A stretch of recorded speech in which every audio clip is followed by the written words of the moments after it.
sebelum lanjut nonton videonya, jangan lupa klik tombol subscribe dan loncengnya ya.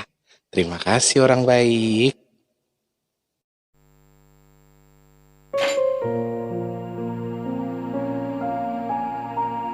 Sudah on cam. Assalamualaikum warahmatullahi wabarakatuh. Salam sejahtera untuk kita semua. Tumben ini Cermal syutingnya siang hari. Cermal syutingnya di siang hari karena kondisi dan juga keadaan ya. Mas Teh ucapkan dulu selamat pagi, selamat siang, selamat sore, dan juga selamat malam untuk para subscribernya Mas Teh dimanapun kalian berada yang mungkin saja di malam hari ini nontonnya siang. Memang oke, segmennya Cermal cerita malam, tapi ada yang nonton siang juga, ada yang nonton sore ya. Khususnya untuk para pecinta Cermal, Mas Teh ucapkan selamat berjumpa kembali tentunya bersama Mas Teh di Big Tulus Official. Terima kasih banyak masih sering bergabung, masih selalu bergabung di kesempatan malam hari ini di edisi siar yang ke-22 September 2020. Mas ucapkan selamat beraktivitas untuk yang mungkin malam hari ini ada yang lagi lembur, lagi ada kerja tambahan gitu, atau lagi kejar setoran kalau bahasa kita ya. Jadi ada sesuatu yang ingin dikejar, atau memang sudah waktunya menggantikan teman bertugas dan lain sebagainya. Selamat bekerja untuk yang sudah mulai bekerja, untuk yang lembur malam, untuk yang baru saja pulang selamat beristirahat. Tentunya selamat tidur dan juga selamat menikmati kelelahan hari ini. Gimana hasilnya? Bagus? Alhamdulillah.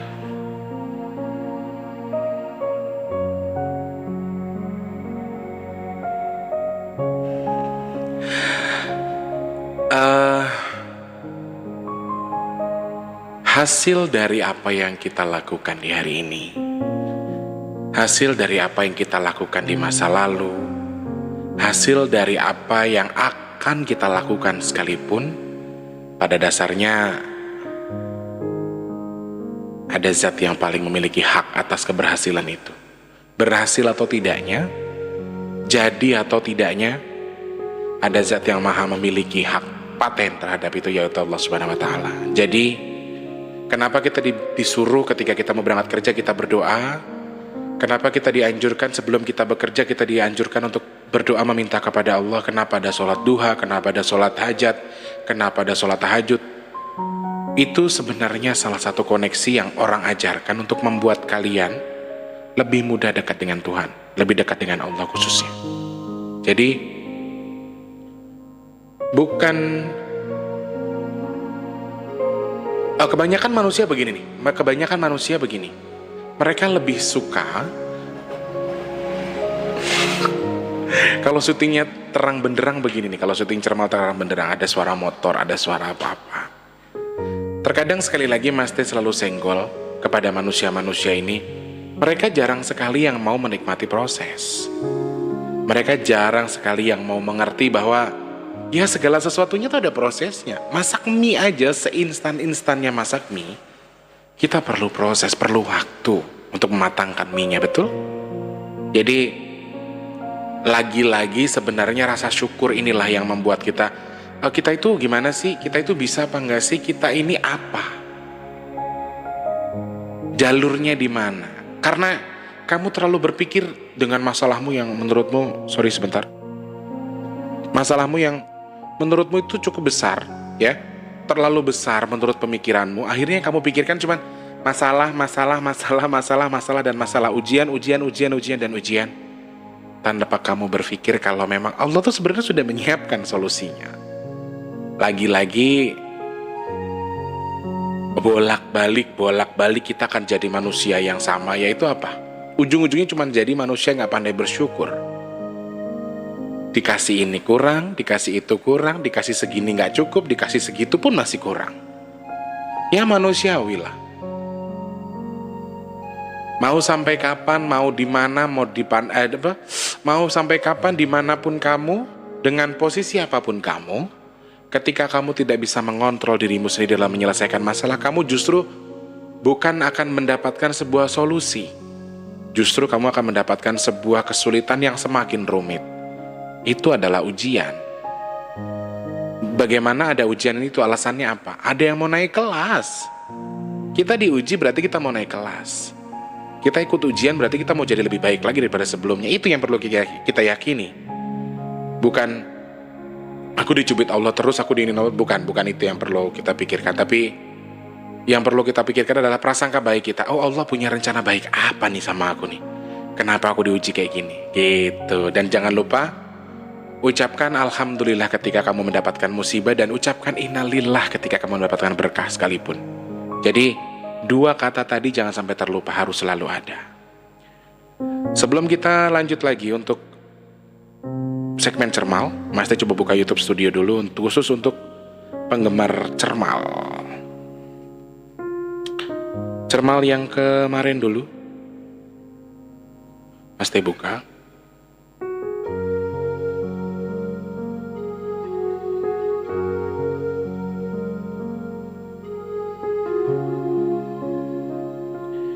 Saya ucapkan selamat malam buat Mbak Rika Farika atau Mbak Yanti di sana. Kemudian Mbak Ngainun Naja yang punya Kediri. Alhamdulillah baik. Kemudian The Flower Itself is Beautiful. Thank you. Senantiasa ada manfaat dan juga pedoman. Amin. Terima kasih kalau Cermal bermanfaat ya. Kemudian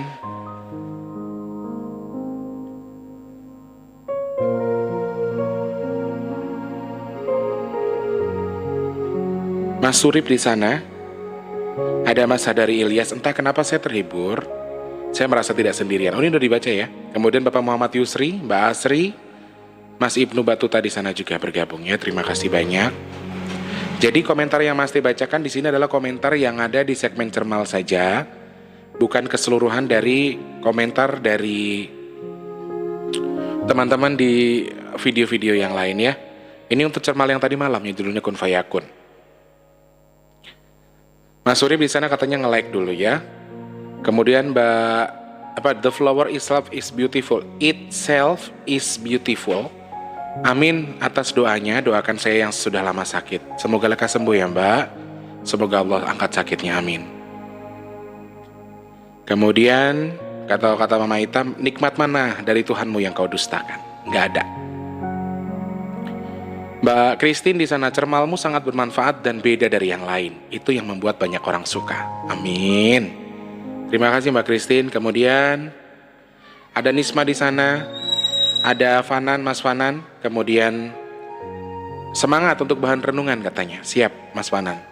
Semoga Mas Teh akan jadi orang yang lebih banyak berkah lagi rezekinya. Amin ya Allah. Terima kasih Mbak Dede. Kalau kata Mbak Ika berarti nggak tidur semalaman ya. Pantas diomelin mama segrup. Teh Yulianti di sana juga terima kasih. Mas Budi Aribowo tetap semangat, semakin diasah semakin tajam. Amin ya Allah. Mbak Lady Sweet, like dulu nontonnya sesuk ya Mas Teh, golek wifi dhisik. Mbak Asri Adi Pranata di sana. Nyimak Mas Teh, siap Mbak Asri. Kemudian Mas Sujayadi. Amin ya Allah, amin. Terus kata Mae Tungtung, tak kei like sih ya yo ndeloke sesuk. Mboten napa-napa Mbak, tidak masalah ya. Kemudian Mbak Anita Puspa menit ke-30 nangis. Emang ada? Aku ngomong apa? Aku kadang lupa sama apa yang aku sampaikan. Ada Kang Muhammad Basri, Khoir, Mbak Yanti, kemudian Mas Hadari Ilyas. Beruntung menemukan channel ini dengan orang-orang baik yang selalu menyemangati. Amin ya Allah. Bang Muhammad Yusri juga selalu hadir. Mbak Ngainun aja Kediri hadir. Baru iso nonton Mas Teh, terima kasih Mbak Lady. Kemudian Bunda Sri Hatun hadir sayang, harus kuat ya menuju kedewasaan sejati. Amin Bunda, terima kasih. Dan juga Mbak Catur Ningsih, semoga sehat selalu Mas Teh, tetap semangat. Amin ya Allah. Dan tadi malam waktu lagi live itu saya sudah screenshot, tapi ternyata di HP yang ini belum saya kirim ke sini, jadi sepertinya tidak bisa saya buka. Oh ini ada beberapa komentar dari teman-teman yang tadi malam komentar di live chat ya. Tapi hanya sedikit karena Mas Teh nggak standby di situ soalnya. Bar Isya manteng kalau kata Mama Ita. Kemudian melankolis banget Mas Teh dari Mas Surip. Terus ada Nisma di sana, kata Mbak Kayana, ya Allah tolonglah aku, mudahkanlah segala urusanku, buanglah ketakutanku dalam menjalani ujianmu. Amin ya Allah. Kemudian kata Mas Ibnu Batuta, Mas Teh, dihina orang biarin aja, yang penting bukannya kita yang hina orang. Aku warek waktu kecil SMP, dewasa dihina orang, itu pesan dari orang tuaku. Nerimo lan nerimo, betul masku. Gak ada yang bisa kita lakukan selain menerima atas apa yang Tuhan berikan ke kita. Kalau membahas soal membuli, wes warek coy aku. Aku sudah sangat kenyang sekali ketika aku mendengar orang disakiti, orang dibully, orang dizolimi, itu tuh sudah sangat kenyang. Saya sendiri juga mengalami hal itu soalnya. Jadi sesuatu yang mungkin saja sering orang lain pikirkan adalah, salah gue apa sih sama lu? Salah gue apa sih sama kalian? Emang kalau gue gendut gue salah? Emang kalau gue pincang gue salah? Emang kalau gue pendek gue salah? Emang kalau gue cacat gue salah? Saya gak pernah minta itu sama Allah. Allah yang kasih saya seperti ini. Jadi setidaknya kalian bisa menghargai saya saja. Dulu saya pernah di fase itu. Makanya saya sering mengkategorikan, saya kalau di kereta apa di mobil ketika ngelihat orang maaf disabilitas, saya merasa diri saya itu juga disabilitas. Disabilitasnya bukan berarti saya tidak mensyukuri atau saya menganggap diri saya cacat, bukan. Tapi orang gendut, orang pendek, orang terlalu kurus, orang jelek, orang cacat, orang yang memiliki keanehan di anggota tubuhnya, menurut saya, bagi saya ya, bisa dikategorikan sebagai disabilitas karena mereka hanya dipandang miring oleh sebelah orang. Makanya kalau di busway atau di kereta, kalau saya melihat yang begitu, biarpun saya capek habis jalan jauh atau memang saya nyanyi terlalu capek, saya bela-belain, monggo mbak, bu silakan. Karena saya merasa betul ketika kita diperhatikan orang. Kan orang kalau terlalu besar, terlalu jelek, terlalu cantik, terlalu ganteng, itu diperhatiin orang loh guys. Lihatin dari atas sampai bawah. Hey, gue manusia sama kayak lu gitu loh. Kadang-kadang gue pengen bilang kayak gitu. Kadang-kadang saya ini juga manusia sama seperti kamu. Dan anehnya memang, saya sih bukannya gimana-gimana ya. Di sekolah tuh selalu ada geng sih memang. Geng dari mungkin 4-5 orang yang tugasnya tuh nanti ujung-ujungnya ngebully kita, berantemin kita, ngajakin kita begini. Di sekolah itu mesti ngalamin betul. Gendut. Pernah disengin, mau duduk, ternyata kursinya dibikin kursi yang rusak sampai kita jatuh. Aku pernah ngalamin itu. Sampai aku pernah nggak mau sekolah dulu, pernah ngalamin. Jadi di sini teman-teman, kita bahas soal bulian, ya. Kita bahas soal hinaan. Sekali lagi, apa yang sudah Allah berikan ke kita. Sekali lagi Mas Teh ingatkan, Allah mungkin tidak memberikan apa yang kita butuhkan, tapi Allah selalu mencukupkan. Mohon maaf. Allah mungkin tidak memberikan apa yang kita mau, tapi Allah selalu mencukupkan apa yang kita butuhkan. Ya berarti badan kita ini dibutuhkan sama diri kita sendiri, dan ada manfaatnya sendiri. Ya, dulu Mas Teh waktu SD sampai sekolah SMP pun masih jadi korban bulian. Ditendang lah, digebuk lah, inilah apalah itulah. Makanya aku kurang srek kalau ngeliat ibu-ibu gemes sampai dicubit anaknya sampai merah atau apa. Kalian mikirnya kami gemes, oke, tapi kami kesakitan dalam hal itu. Kalau temanku mah pok ditabuk-tabuk bener. Ngapa lu katanya? Lu kan gede. Ayo adu panco apa segala macam. Dan semua orang saya rasa pernah merasakan itu ya. Apalagi ketika kita sudah dikucilkan secara psikis, kita tuh hancur banget ya. Jadi bulian ataupun kesakitan psikis ini bukan hanya ketika kita cacat atau kita gendut atau kita kurus, kita dihina, kita dibully, bukan hanya itu. Tapi contoh kecil saja. Kamu menikah dengan seseorang, maaf, kamu kondisinya tidak memiliki apa-apa, yang kamu nikahi itu kaya raya dan orang tuanya pun kalau ngomong suka jahat. Baru mau ngelamar orang tuanya udah ngomongnya pahit banget. Kamu mau ngasih makan anak saya apa? Kamu aja kerja yang cuman kayak gitu. Kamu gak punya apa-apa, terus anakku nanti gimana? Nikah sama kamu kasih makan apa? Karena anak saya gak makan. Nah, oke. Di sisi lain mungkin anggapan orang itu adalah sebuah rasa gimana ya, sakit, benci, dendam atau apa. Tapi kalau bagi saya justru rasa ini nih bikin kita yang kita tuh kayak yang, oh iya ya, gue harus buktiin ke orang itu kalau gue gak seperti itu. Jadi sama dengan Mas atau Mbak yang mungkin saat ini sedang mengarungi bahtera rumah tangga yang mana mungkin susah keuangan tapi orang tuanya ikut campur. Saya rasa begini, saya juga punya pesan untuk orang tuanya. Pak, Bu, memang dia anaknya beliau, memang dia anaknya jenengan, memang anaknya, ya anaknya sampean yang mengeluarkan, sampean yang membesarkan. Tapi ketika dia sudah keluar dari rumah, sudah memiliki rumah tangga sendiri, dia sudah punya jalur sendiri, jalur rezekinya masing-masing, jalur hidupnya masing-masing, dan cara hidupnya juga masing-masing. Kalau toh jenengan ingin membantu ya dengan cara baik-baik. Do, bapak sama ibu punya rezeki. Bagaimana kalau jenengan sampaikan untuk bekerja atau membuka usaha? Itu pun ketika laki-lakinya setuju, monggo Bu, tidak masalah. Tapi ketika laki-lakinya tidak setuju, ya jenengan sudah tidak memiliki hak apapun. Jenengan orang tua, jenengan hak untuk memberi anak, gak masalah. Tapi di sini posisinya adalah ketika anak jenengan sudah menikah, anak jenengan sudah memiliki hubungan dengan seseorang dan sudah punya suami, sudah punya imam, imamlah yang punya kendali di situ, bukan sampean dan bapak ibunya. Jadi di sini banyak orang tua tuh yang ngerasa, iya nanti, tapi kan aku berbuat kayak gini demi anak Mas Tulus, biar anakku nggak sengsara. Lain jenengan mau anaknya nggak sengsara, jangan hina mantunya jenengan, jangan hina pasangan anaknya jenengan. Buat dia bangkit, buat dia semangat, buat dimotivasi dia. Ayo le isole, rapopole. Jadi banyak orang tua yang justru kadang-kadang mantunya miskin, dikucilkan, bukan dibantu untuk dibangun, semakin dikucilkan, semakin dihancurkan. Gak akan ada perubahan dan gak akan ada sesuatu solusi yang baik. Yang ada mantunya makin down, akhirnya ada perselisihan paham di antara mantu dan mertua. Sekali lagi, jenengan punya anak perempuan, ini khususnya buat ibu dan bapak yang punya anak perempuan. Jenengan punya anak perempuan, anak jenengan sudah jenengan serahkan kepada si laki-laki untuk dinikahi, ya sudah jalurnya hidup mereka masing-masing. Gak bisa jenengan ikut campur. Kowe piye to makan apa? Kebanyakan ibu-ibu yang seperti itu. Kalau bisa janganlah. Kita boleh membimbing, kita tetap harus melihat, kita tetap harus menyaksikan.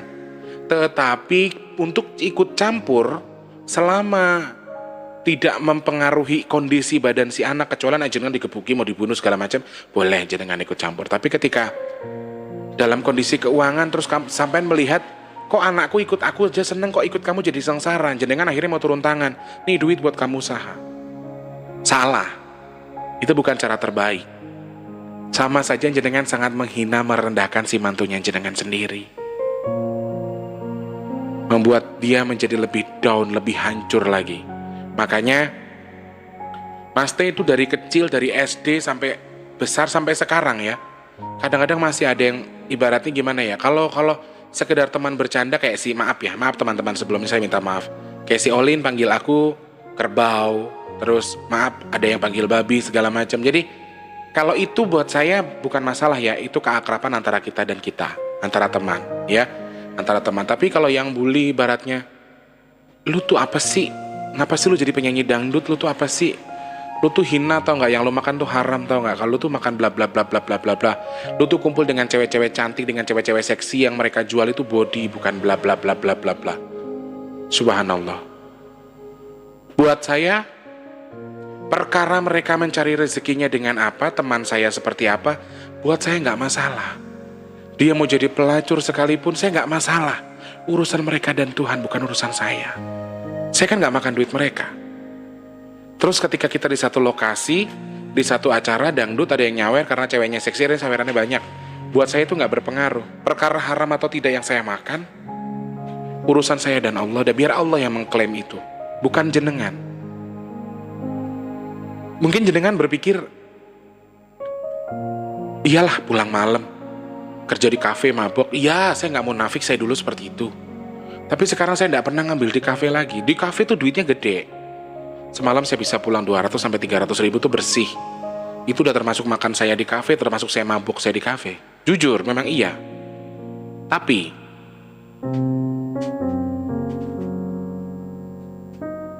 gak semua yang jenengan lihat itu benar. Kalau saya di kafe bukan berarti saya jual perempuan. Kalau saya pergi ke kafe bukan berarti saya harus mabuk. Enggak. Dulu ya, makanya saya sekarang gak mau ngambil job di kafe. Semakin banyak bulian, semakin banyak cacian. Saya pulang malam aja, sama Tante Ida pulang ngurut malam. Iya, Tulus sama maknya habis ngejablay, habis dapat duit. Pernah gak kalian mikir, mulut kalian itu kalau ngomong seperti apa. Iya, Tulus kan jual Ida ngejablay sama Tulus. Tuh habis ngejablay pulang dapat duit. Ntar lu gerah sendiri ngeliat kita pulang bawa duit, bawa barang, bawa makanan. Padahal mentok-mentok kita ke rumah Mama Ita. Waktu itu ke rumah Pak Sam yang kita pulang malam banget. Itu pun jadi omongan. Kadang-kadang bisa dianggap bully, bisa dianggap menjatuhkan juga sih. Karena teman-temanku yang dulu, waduh dulu mah ngecam saya udah banyak banget. Lah Tulus cuma penyiar radio. Tulus cuma apa. Apa sih hebatnya Tulus? Tulus tuh siapa? Tulus tuh gak bisa apa-apa. Orang kampung, jauh, dia mau jadi penyanyi. Bahkan dulu saya pernah diklaim, dia mau jadi penyanyi mana bisa, badannya gede, nyari bajunya susah. Ada dulu yang pernah ngeklaim saya seperti itu. Akhirnya, di suatu ketika Allah kasih saya rezeki.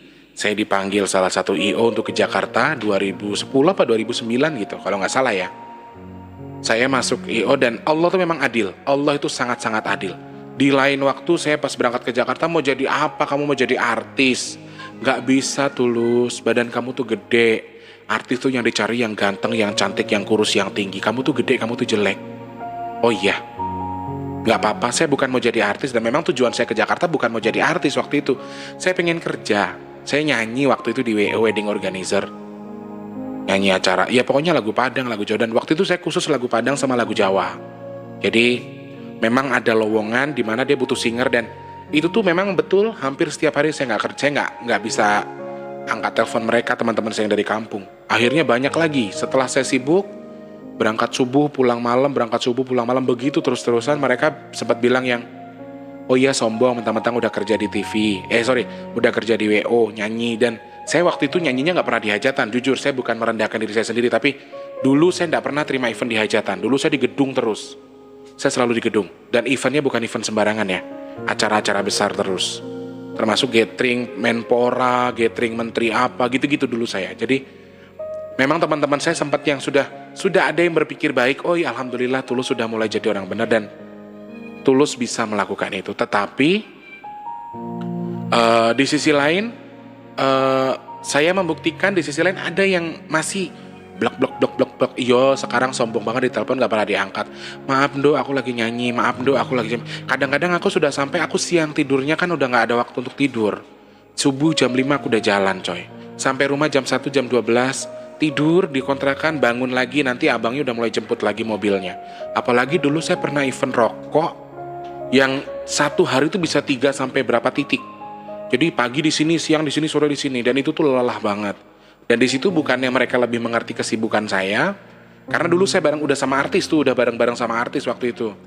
Udah artis dangdut lah waktu itu ya. Udah sering foto-foto terus saya taruh di Facebook, dan teman-teman saya, wow hebat, kamu sudah membuktikan ke teman-teman kamu untuk membuktikan kalau kamu tuh tidak seperti yang mereka sampaikan.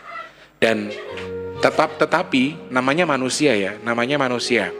Ketika saya sudah selesai, saya mengupload foto saya dengan salah satu artis, menteri waktu itu, dengan Pak siapa ya, pokoknya banyak deh dulu pejabat-pejabat juga. Dan teman-teman saya ada yang mengagumi, ya udahlah Tulus, kamu ternyata bisa membuktikan kalau kamu bisa.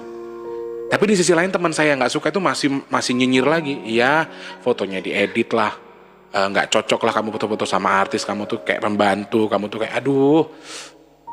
Mikirin bully orang tuh udah luar biasa loh coy. Dan emang Allah itu maha baik. Allah tuh sangat-sangat maha baik. Saya 1 bulan di Jakarta, 1 bulan saya nyanyi.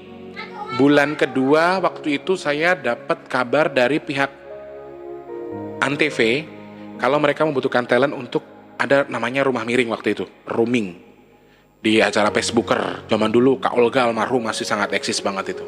Dan kebetulan acara itu rating nomor 1, acaranya paling bagus itu. Dan saya 1 bulan di Jakarta, istilahnya tuh gini loh, saya 1 bulan di Jakarta dan langsung bisa masuk TV waktu itu. Dan itu tuh langsung geger di kampung. Wah Tulus masuk TV bla bla bla bla. Ada yang foto ditandain ke Facebook, ada yang foto dikirim lewat WhatsApp, dikirim lewat BBM. Oh enggak, dulu belum ada WhatsApp, dulu BBM. Dikirim lewat BBM segala macam. Wah kamu hebat Tulus, kamu buktiin ke orang-orang kalau kamu bisa. Dan itulah Allah baiknya. Dan dari Antv itu saya sudah mulai masuk ranah macam-macam, dari RCTI, kemudian Trans 7, Trans TV. Banyak, saya dulu pernah mengalami hal-hal yang di luar nalar saya. Sekali lagi, ini mukjizat Allah tentang apa yang memang orang bulikan ke kita itu bukan gambaran untuk membuat kita jatuh, jangan.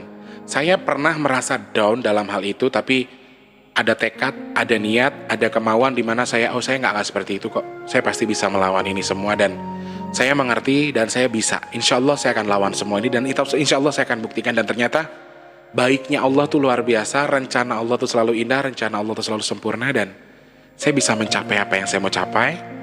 Bahkan sampai detik ini, dulu sempat dibully saya nggak boleh punya lagu. Alhamdulillah meski dengan liku-liku, saya sudah punya single sendiri, saya sudah punya jalur hidup sendiri. Dan di luar sana untuk anak-anak junior yang jebolan ajang A, B, C, D, E, F, G, setidaknya mereka sudah menghargai saya, sudah mengerti saya. Bahkan seorang Lesti aja dulu pernah ketemu sama saya, justru dia yang cium tangan saya. Jadi gimana ya, di fase ini sudah sangat lumayan. Yang dulu sempat membuli, dulu sempat menghancurkan, meskipun tetap ada orang yang nyinyir di belakang kita, itu sudah biasa. Sudah biasa, cuman tidak separah dulu. Tapi alhamdulillah dulu teman-temanku yang benci sama aku, yang aku dianggap sampah, aku dulu dianggap nggak pantas jadiin temen, aku tuh nggak boleh dijadikan teman sama mereka, aku nggak cocok berteman dengan mereka karena keadaanku yang susah. Aku dulu nyari rongsokan, terus dagang es balon, dagang lotre segala macam. Jadi saya sempat merasakan hal dimana saya sangat terpuruk dalam hal itu. Tapi sekarang alhamdulillah Allah sudah membalikan semuanya. Allah merubahnya 180 derajat. Ya masih ada sih, tapi ibarat kata dari 100 mungkin hanya 20% yang masih nyinyir di belakang. Tulus mah cuma bla bla bla bla bla bla bla bla. Tulus cuma begini doang. Dan alhamdulillah sekarang saya bisa berdiri. Saya memiliki sesuatu di mana untuk saya gunakan untuk berdiri. Dan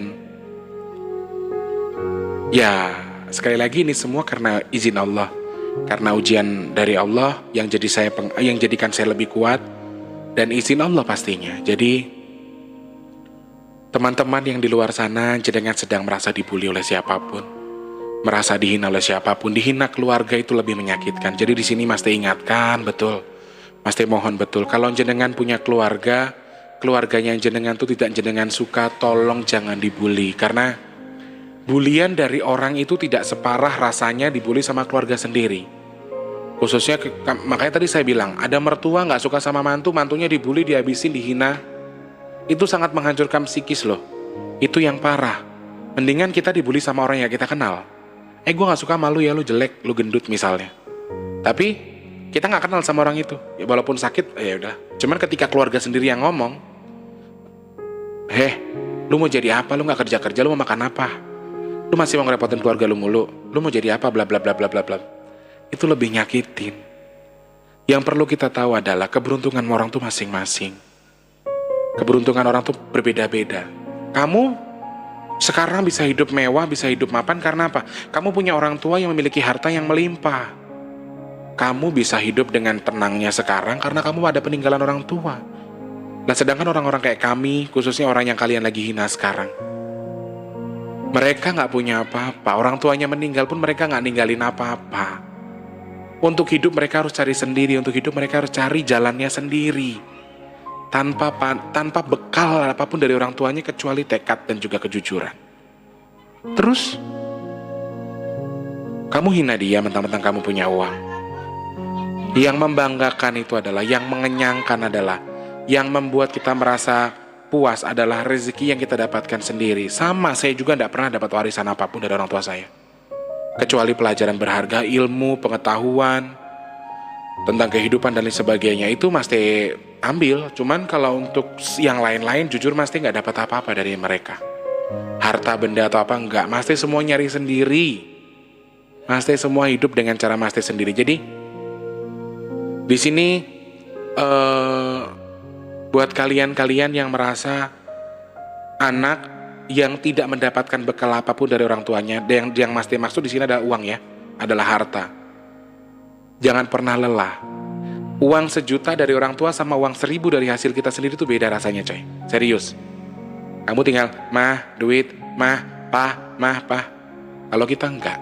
Untuk dapat 1.000 perak, kalau Mas Teh dulu harus jual rongsokan. Cari paku, pakai sembrani, zaman dulu sembrani. Kita cari pakunya, kita kumpulkan, kita timbang. Dulu cuman gopek sekilonya. 2 kilo baru dapat 1.000. Itu pun kalau udah dapat buat jajan Wardi sama Mijan, bukan Mas Teh, buat barang-barang aja. Jadi proses proses pendewasaan kita. Meskipun kalau jenengan saat ini sudah merasa, oh alhamdulillah Mas Tulus, saya punya warisan keluarga yang bisa saya manfaatkan untuk bekal hidup saya. Nah, kalau yang seperti ini cukup bersyukur, syukuri saja, kemudian memang sudah waktunya seperti itu. Tetapi banyak anak yang karena dari kecil tidak dididik dengan benar oleh orang tuanya, tidak mendapatkan ujian seperti halnya kita, ya, hidupnya mulus-mulus aja, duit tinggal minta, tinggal nadang sama orang tuanya. Akhirnya ketika dia mendapatkan warisan dari orang tuanya, bukan dialirkan untuk yang kebenaran, tapi justru belangsak atau terpuruk. Itu banyak sekali. Makanya kita patut bersyukur. Mendingan, kita kan gak mungkin terpuruk, orang kita gak punya apa-apa. Apa yang bisa bikin kita terpuruk sih? Kita mau boros, kita dari kecil udah dibikin susah sama Allah. Udah dikasih susah sama Allah. Bukan dibikin, tapi dikasih. Kita gak punya duit sekarang, ya kita biasa aja. Karena kita udah biasa gak dikasih duit sama orang tua kita. Coba kalau yang suka tiba-tiba minta sama mamanya meninggal, bapaknya meninggal, dia tinggalin warisan, duitnya habis. Dia udah pusing. Ada yang sampai bunuh diri, ada yang lari ke narkoba, ada yang lari ke mabok-mabokan dan sebagainya. Itu kenapa? Karena dari mereka sudah salah, tidak mendapatkan sesuatu yang benar dari kecil. Makanya kita ini walaupun kita dibully sekarang sama orang, dibilang kita susah, dibilang kita miskin, kita patut bersyukur sama Allah. Kita itu punya sesuatu yang orang gak punya, yaitu pengalaman. Dari segi pandang kita mungkin memandang, wah bla bla bla bla bla bla, hebat. Kita sekarang gak makan 1 hari aja, kita gak kaget, perut kita udah gak kaget. Karena kita sudah pernah merasakan puasa gak makan, sudah biasa. Ini sudah jam 3, setengah 3. Mas Teh juga belum makan kok. Kalau kemarin memang Mas Teh puasa, hari ini Mas Teh gak puasa. Tapi sudah setengah 3 dan Mas Teh belum makan 1 butir nasi pun. Udah biasa. Udah ngerti, udah tahu rasanya dan nggak ada efek apa-apa di situ. Dan ya sudah terbiasa aja udah. Nggak punya duit udah biasa, hidup sendiri udah biasa, nggak punya apa-apa juga udah biasa. Karena Allah dulu udah mengajarkan kita untuk nggak punya apa-apa. Beda halnya dengan mereka anak-anak orang kaya yang dari kecil cuma dijojong uang, ditinggal kerja, disuruh di rumah. Sekarang ketika emaknya bapaknya meninggal, ditinggali warisannya habis, dia bingung. Aku mau makan apa? Jadi beruntunglah kita yang lahir di zaman dulu. Beruntunglah kita yang lahirnya di zaman dahulu kala. Coba kalau kita lahirnya sekarang. Waduh. Sekarang zaman sudah modernisasi, zaman sudah semakin edan, sudah semakin gila. Kita sangat beruntung kita bisa dibimbing untuk jadi orang yang dulu, mendapatkan bimbingan dari Allah meskipun terlihat sebagai ujian, mendapatkan satu pelajaran berharga dari orang tua kita. Orang tua kita susah benar-benar dari bawah. Banyak orang sekarang yang tahu-tahu sudah kaya, tahu-tahu sudah kaya raya karena warisan dari orang tuanya. Tapi dia gak kuat ngadepin hidup, karena yang dibutuhkan manusia sejatinya bukan hanya uang untuk hidup. Bekal utama yang terbaik adalah memiliki fisik dan juga psikis yang bagus untuk menghadapi hidup itu sendiri. Ketika jenengan merasa punya harta, jenengan merasa memiliki sesuatu, ya jenengan akan merasa memiliki tameng, jenengan memiliki fisik, psikis yang bagus. Tetapi ketika jenengan gak punya harta, kalian akan merasa stres, gila. Karena dari awal mindsetnya sudah salah. Pendidikan dari orang tua itu salah, karena madrasah yang utama itu ada di rumah sebenarnya. Jujur, ngalamin gak makan di Jakarta 3 hari Mas Teh pernah. Minum air putih itu pun air keran kita rebus. Saya tinggal di Condet dulu. Saya udah pernah ngalamin. Jadi sekarang kalau toh misalnya di rumah saya gak ada apa-apa, adanya cuma nasi sama garam sama sambal, udah biasa saya gak ngapa-ngapa. Udah biasa makan gituan dan gak ngapa-ngapa kok, saya gak mati. Minum air keran, saya rebus, saya makan nasi sama garam, saya gak meninggal. Ya toh? Jadi di sini posisi kita, tempat kita ataupun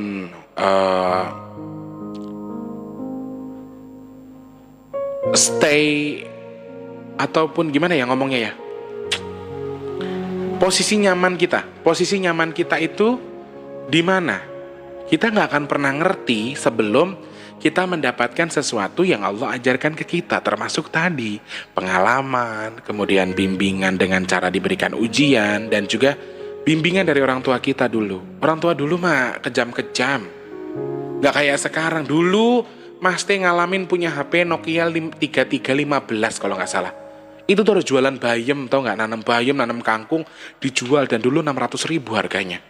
Zaman aku tuh 600.000. Nokia 3315 itu. Beneran. Jadi banyak yang harus kita pikirkan. Lah kalau sekarang, bocah sekarang mah iPhone 11 Pro Max harganya 20 juta. Tinggal kedip, nih beli sendiri. Ini rekeningnya, ini BCA-nya, ini mandirinya, ini kartu kreditnya. Terlalu memberikan kebebasan kita. Makanya mendingan wong kota karo wong kampung ini mendingan wong kampung. Nek wong kampung ini didik anak dengan cara orang kampung, dengan cara orang dulu. Kalau di kota ini kita memperlakukan anak seperti dulu, waduh dibantah. Anak saiki pinter jawab loh coy.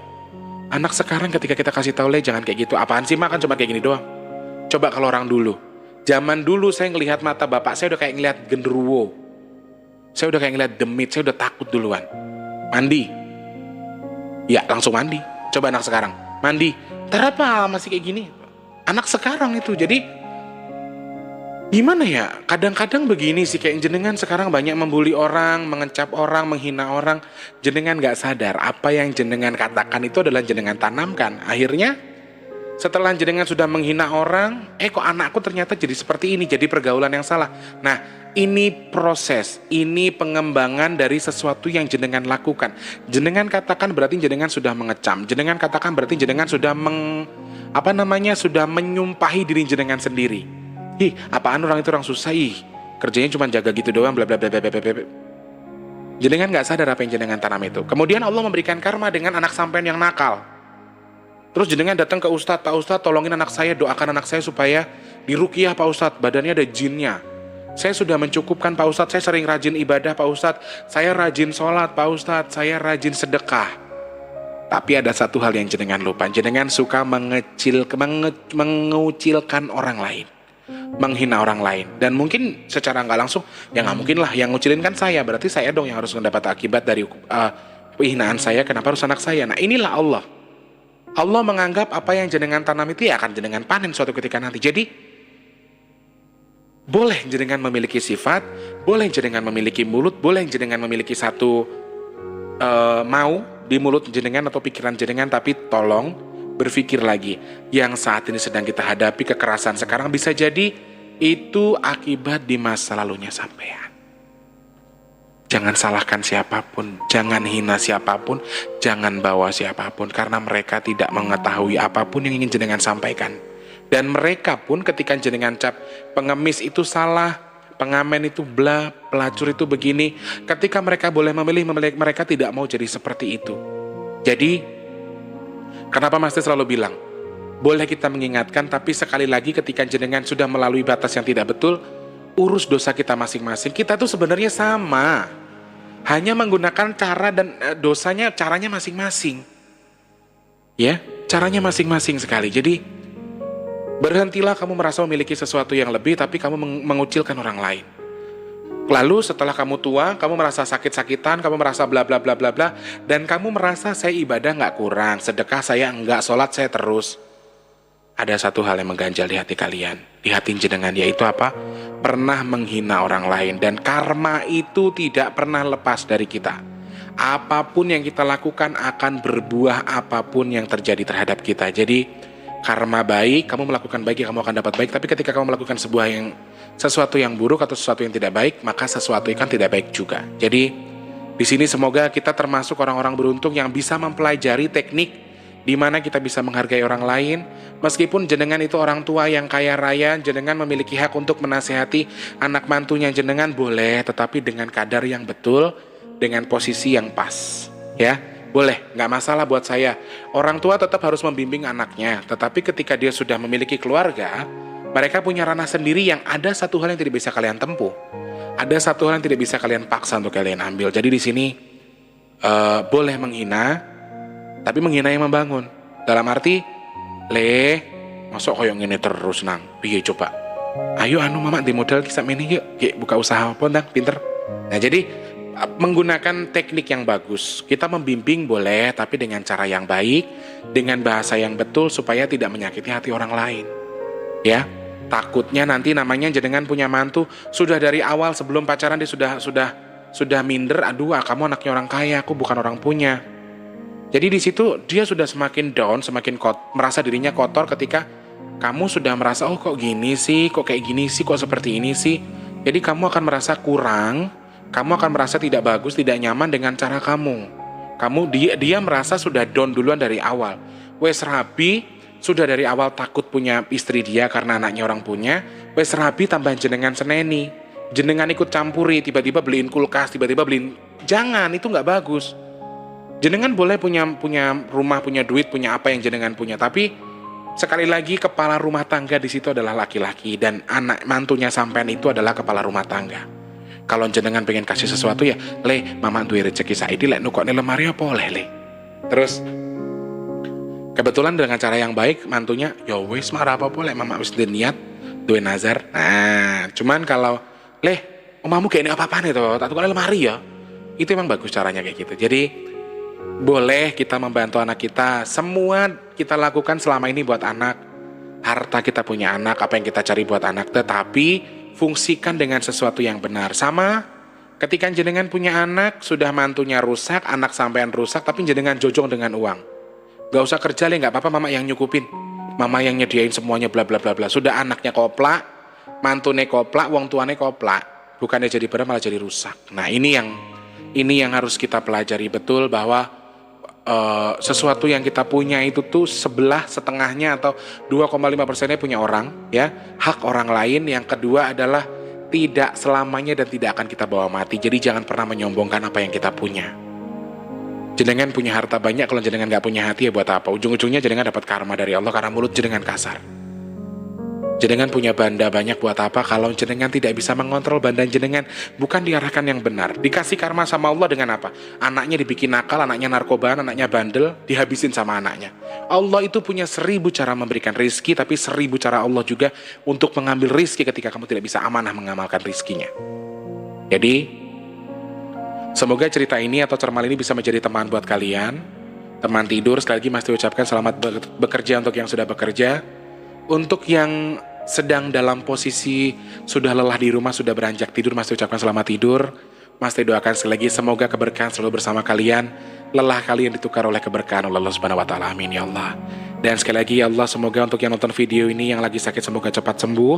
Yang lagi nonton video ini semoga yang lagi dalam kondisi tidak baik segera baik ya Allah.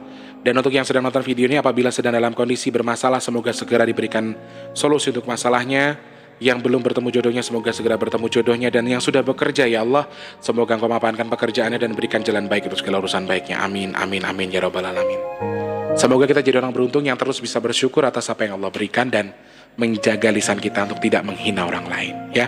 Karena bullying ini bisa menghancurkan siapa saja. Mendingan jenengan tuh tonjok ketika sakit, dendamnya cuma dendam sakit. Tapi kalau jenengan sakiti dia dengan psikis, terus jenengan kata-katain dia, jenengan hina dia, itu gak akan lupa sampai mati coy. Itu yang bahaya ya.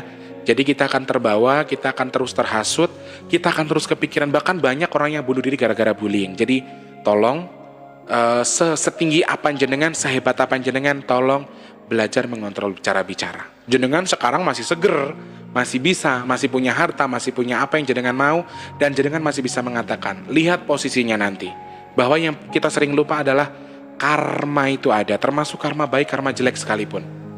Jenengan hina orang, ya suatu ketika jenengan akan terhina. Terhinanya dengan apa? Dengan diberikan sakit yang gak sembuh-sembuh, akhirnya jenengan dipandang miring oleh orang. Jadi semua ada jalurnya, semua ada porsinya, dan semua ada karmanya. Semoga kita terhindar dari karma yang buruk dan bisa merubah karma buruk kita menjadi karma yang baik dengan apa? Dengan melakukan kebaikan terus. Jadi bisa dirubah Mas Tulus, sangat bisa. Asal kita melakukannya dengan tulus, mengorbankan sesuatu untuk menjadi kebaikan, dan insya Allah karma itu bisa terbantahkan. Tetapi sekali lagi, hak pemberi karma adalah Allah Subhanahu wa taala, bukan kita, ya. Mas mengucapkan terima kasih banyak. Selamat tidur untuk yang sudah mulai tidur, selamat bekerja untuk yang sudah bekerja. Sekali lagi semangat, semoga Allah selalu bersama kalian dan Allah melindungi kalian terus. Mas mohon pamit. Terima kasih untuk yang mau kenal sama Mas, mau curhat, pengen punya DM, punya pertanyaan, klik di kolom komentar ataupun DM di Instagram di bigtulus_bp2. Di sana ada WhatsApp, ada DM Instagram, ada email dan juga lain sebagainya ya. Semoga jenengan bisa bergabung, dan jenengan mau bergabung di Rumah Orang Baik juga boleh, mau berdonasi nasi box juga boleh ya. Insya Allah tanggal 25 kita bakal bagi nasi box 500 nasi box, oke? Mas Teh mengucapkan terima kasih banyak. Semoga ada beberapa hal atau part yang bisa kalian ambil untuk dijadikan gambaran, untuk dijadikan tolak ukur di mana kita harus melakukan apa, dan semoga video ini bermanfaat buat kalian semua. Mas Teh mohon pamit, selamat malam, selamat beristirahat, dan Assalamualaikum warahmatullahi wabarakatuh. Salam sejahtera untuk kita semua. Sampai jumpa orang baik.